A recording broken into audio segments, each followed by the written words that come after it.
Good morning, அஸ்ஸலாமு அலைக்கும். வாங்க மாம்ஸ் கிச்சனுக்கு. என் சேனலில் ஃபஸ்ட் டைம் பார்க்குறவங்க சப்ஸ்கிரைப் பண்ணுங்கம்மா. இந்த வீடியோ பிடிச்சா லைக் பண்ணுங்கள், உங்கள் ஃப்ரெண்ட்ஸ் ஷேர் பண்ணுங்கள். இது நம்ம வீட்டு மாம்பழம்.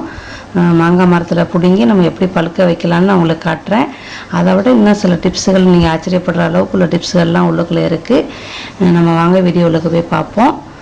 நீங்களும் அதே மாதிரி செஞ்சு பாருங்கள். மாங்காய் எடுக்கிறதுக்கு முதல்ல உங்கள்கிட்ட ஒரு இதை கட்டிடுறேன். இது நான் 2ஆம் தேதி 9ஆம் மாதம் என் வீட்டுக்காரங்க இந்த மரத்தை காய்க்கலன்னு சொல்லிட்டு வெட்டி விட்டாங்கம்மா. வெட்டின கையோட நீங்கள் துணியை வச்சு கட்டி விட்ருங்க. 5 நாள்லேருந்து 10 நாளைக்குள்ள நீங்கள் கட்டி விட்டு அவுத்துருங்க. இதெல்லாம் தூள்லாம் வந்துடும், மறுபடியும் பயப்படாமல் நீங்கள் செதுக்குங்க. இந்த குருத்துருத்துலாம் வந்தாலும் எல்லாத்தையுமே அவுத்து விட்ருங்க. இது கரெக்டாக 2 மாதம் ஆயிடுச்சு. நம்மளுக்கு என்ன ஆச்சரியம், இது வெட்டி விட்ட 2 மாதத்துலேயே பூ வந்துருச்சு. நான் எப்போ பார்த்தாலும் போய் நின்று பார்ப்பேன். இந்த 10 நாளாக சரியான மழை போகலை. நேற்று தான் போய் பார்த்தேன், பூ வந்துருக்கு. இந்த மாதிரி துணியை வச்சு கட்டிடுங்கம்மா. நான் அந்த மரம் வெட்டின லிங்கில் இதை காட்டலை அந்த வீடியோவில். நான் எனக்கு தெரியாது, வீட்டுக்காரங்க அப்புறம் தான் ஃபோன் அடிச்சு சொன்னாங்க அதை கட்டி விட்ரு அப்படின்ட்டு. அதோட உங்களுக்கு ஆடியோவில் சொல்லியிருக்கிறேன். இந்த மாதிரி கட்டி விட்ருங்க. அந்த லிங்க் உங்களுக்கு கீழே தர, நீங்கள் போய் பாருங்கள். காய்க்காத மரமாக இருந்தால் நீங்களும் இப்படி செய்யுங்க. ஆனால் 6 வருஷத்துக்கு மேலே உள்ள மரத்தை பார்த்து செய்யுங்கம்மா. இந்த மாதிரி பூ வந்துருச்சு. நான் அப்படியே பார்த்துக்கிட்டே நின்று எனக்கு இந்த கொப்பில் தான் வரும்னு எனக்கு ஒரு கணிப்பு இருந்துச்சு. இன்னும் என்ன வரலை அப்படின்னு போய் பார்க்குறேன், பூ வந்துருச்சு. எனக்கு அவ்வளோ சந்தோஷமாக இருந்துச்சு. ஆனால் பக்கத்து கொப்புலேயும் வந்திருக்குது. இது கல்லாம மாங்காய், ஊர்லேருந்து வாங்கிட்டு வந்தது தான். எங்கள் வீட்டில் ஊரில் வச்சு அப்படி தான் காய்க்குது. இங்கே காயே இல்லை, மரம் பெருசாகிருச்சு, காய் இல்லை. நான் எல்லா டீட்டெயிலுமே உங்களுக்கு அதில் சொல்லியிருக்கிறேன். அதில் போய் பாருங்கம்மா. அதே இதை நான் இங்கேயும் சொல்ல விரும்பலை. அதோட இந்த பக்கம் பூ, அந்த பக்கம் பூ, எல்லா பக்கம் பூவுமா. இந்த மறுகொப்புலையும் பூவு. நீங்கள் ஆச்சரியப்படுறது எனக்கே ரொம்ப ஆச்சரியமாக இருந்துச்சு. போன ட்ரிப்பு வெட்டி விட்டு பார்க்கல. அது விதை போட்ட மரம். அந்த மரத்தை தான் வெட்டி விட்டு முதல்ல செஞ்சு பார்த்தோம், அது வருதாண்டு வந்துச்சு. அதுக்கப்புறம் தான் இந்த மரத்தை தைரியமாக செஞ்சோம். பாருங்கள், எல்லாம் பூத்துருச்சு. இது பூத்து இப்போ நினைக்கிறேன் 10 நாளாக இருக்குன்னு நினைக்கிறேன். நான் 10 நாளாக வரலை, ஆனால் எனக்கு தெரியும் பூத்துருக்கும் அப்படின்ட்டு. இது பழைய மரம். இது விதை போட்டு முளைச்சது. இது சப்பட்டையாக அப்படியே உருண்டையாக இருக்குது. இது என்ன மாங்காய்ன்னு தெரியலம்மா. நல்லா பெருசாக இருந்துச்சு. ஒரு 10 காய் காய்ச்சிச்சு. அதில் நம்ம எடுத்தது 3. எங்கள் ரோட்டில் இருக்குது, அதனால் ரோட்டில் பொருள் எடுத்துட்டாங்க. அதை பற்றி பரவாயில்ல. அவங்க எடுத்ததுக்கு மேலே தான் நம்ம எடுக்கணும். அதோட இந்த கம்பை வச்சு தான் நான் மாங்காய் போடுவேன். நிறையா மாங்காய் கிடக்கு, எல்லாமே முத்திருச்சு. இந்த பூ வந்த டைமின்னு பார்த்தா 7ஆவது மாதம் 20ஆம் தேதி கீழே பூ வந்திருக்கு. இப்போ எல்லாமே முத்திருச்சு. இந்த வலையும் பிஞ்சு போச்சு. நான் எடுத்தேன், வலையும் பிஞ்சிருச்சு, கீழே உளுந்து தெரிச்சும் போச்சு. இந்த டப்பாவில் வச்சு தான் எடுக்கிறது. என் வீட்டுக்காரவங்க நல்லா எடுப்பாங்க. நீங்கள் என் தோழி மகன் வந்துச்சு, நல்லா எடுத்துச்சு. அதை யார் வந்தால் எடுத்துகிட்டு போயிடுவாங்க. இல்லைன்னா நான் எங்கேயும் போகணுன்னா எடுத்துக்கொண்டே கொடுப்பேன். நான் எடுக்கத்தான் எனக்கு ரொம்ப கஷ்டமாக இருக்குமா. என் கை வேறு எனக்கு கொஞ்சம் பிரச்சனை. அதனால் எனக்கு எடுக்கத்தான் கொஞ்சம் கஷ்டமாக இருக்குது. மரமும் பெருசாகிருச்சு, எதுவும் கிட்டால் எடுக்க முடியாது.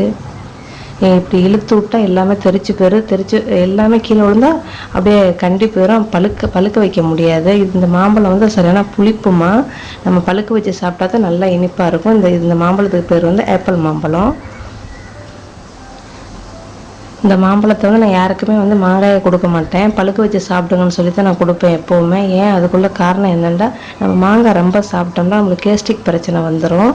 அதை தவிர்க்கறதுக்கு தான் நான் எப்போவுமே அப்படி சொல்லுவேன். இது இவ்வளோ தான் எனக்கு கிடச்சிச்சு. அதுலேயும் 3 மாங்காய் இது பாருங்கள் எடுக்கிறோம்னு தெரிச்சும் போயிடுச்சு. அது மேலே நின்று ஸ்லாப்பில் நின்று போடுவோன்னே அதுவும் கைதவரை கீழே வந்துருச்சு. இதில் 2 மாங்காய் மேலே இருந்து எடுத்தது, 3 மாங்காய் இங்கே எடுத்தேன். வலையும் பிஞ்சு போயிடுச்சு. அதோட இந்த மாதிரி கீழே துணியை வச்சு ஒரு கோத்தாவுளுக்கோ இல்லை ஒரு கூடை உள்ளுக்கோ அழகாக இப்படி துணியை சுற்றி வச்சுருங்க. இது நம்ம முத்தின மாம்பழத்தை கண்டு நம்மளுக்கு 5 நாளில் பழுத்துரும்.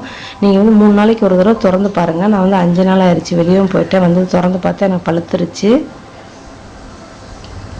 இப்போ பாருங்கள், நம்ம 5 நாள் சென்று நம்ம பார்ப்போம். நம்ம மொத்தம் 5 மாங்காய் வச்சோம். அந்த தெரிச்சதெல்லாம் நம்ம கறிகளுக்கு தான் போடணும், நம்ம பழுக்க வைக்க முடியாது.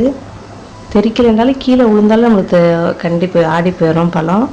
அதோட இந்த மாதிரி வச்சுக்கிறங்க. நீங்கள் நிறையா இருந்துச்சுன்னா கோத்தாளுக்கு பேப்பர்களை போட்டு அப்படியே மேலேயும் கீழேயும் பேப்பரை போட்டு மூடுங்க. இல்லை பழைய துவாலைகள் துணிகள் இருந்தால் போட்டு மூடுங்க. இந்த மாதிரியே இது வந்து எல்லாமே பழுத்துருச்சுமா. ஆனால் அந்த மிதுக்கண்டு இருக்குது பாருங்கள். இதுக்கு மேலே நம்ம மூடக்கூடாது, அழுகி போயிடும். ஏதாவது இது உரமில்லாத பழங்கள். நம்ம அதோட காத்தோட்டமாக வச்சு அப்பப்போ வெட்டி சாப்பிட்டுக்கிற வேண்டியதாக முடிஞ்சிருச்சு. ரொம்ப பழுத்துருச்சுன்னா ஐஸ் பெட்டில் வைக்கலாம், அது வீணாக போகாது. நான் அப்படி தான் வச்சிருவேன் சமயத்தில். இந்த ஒன்று வந்து காயாக இருக்குது, நம்ம மறுபடியும் மூடி வைப்போம். எங்கள் தாத்தாலாம் என்ன செய்வா, வைக்கக்குளம் போட்டு கிளிமூக்கு பழத்தை பழுக்க வைப்பாங்க. நம்ம இங்கே வைக்கலாம் கிடையாது நம்மளுக்கு. எனக்கு கொஞ்சமாக இருக்கிறனால அந்த கூடையில் வைக்கிறோமா. நீங்கள் நிறையா இருந்தால் கொத்தால வைங்க. இது மரத்துலேயே பழுத்தது, இப்போ தான் எடுத்தேன். 3 பழம் கீழே விழுந்து கிடந்துச்சு. ஒன்றை வந்து நான் வந்து அணிலுக்கு கொடுத்துட்டேன். அணில் இருப்பாங்க இங்கே, சாப்பிடுவாங்க பழங்கள்லாம், அவங்களுக்கு கொடுத்துட்டேன். இது வந்து மரத்துலேயே நான் வந்து எடுத்தேன். அந்த அந்த இதை வச்சு இப்படி தெரிய விட்டேன், வந்துருச்சு. மொத்தம் நம்மளுக்கு 3 பழம் வந்து எக்ஸ்ட்ரா கிடச்சிருக்கு. கீழே 2 உளுந்து கிடந்துச்சு, ஒன்று வந்து மரத்தில் பழுத்து இருந்துச்சு.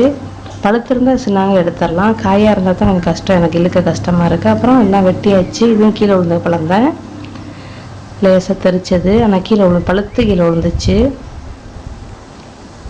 இது வந்து மரத்தில் உள்ளது தான், அதுவும் மரத்தில் 3 பழம் மரத்தில் உள்ளது, 4 பழம் நம்ம இப்போ பழுக்க வச்சது. சரியாம்மா? நீங்கள் இந்த மாதிரி பழுக்க வச்சு மாங்காய் இருந்தால் பழுக்க வச்சு சாப்பிடுங்க. கடைகளில் கூட நீங்கள் முத்துற மாம்பழத்தை மாங்காயை வாங்கிட்டு வந்து இந்த மாதிரி சுற்றி வச்சிங்கன்னா நீங்களும் சாப்பிட்லாம். மீண்டும் வீடியோ பிடிச்சா லைக் பண்ணுங்கள், ஷேர் பண்ணுங்கள், சப்ஸ்கிரைப் பண்ணுங்கம்மா. மீண்டும் ஒரு நல்ல வீடியோவில் உங்களை நான் சந்திக்கிறேன்.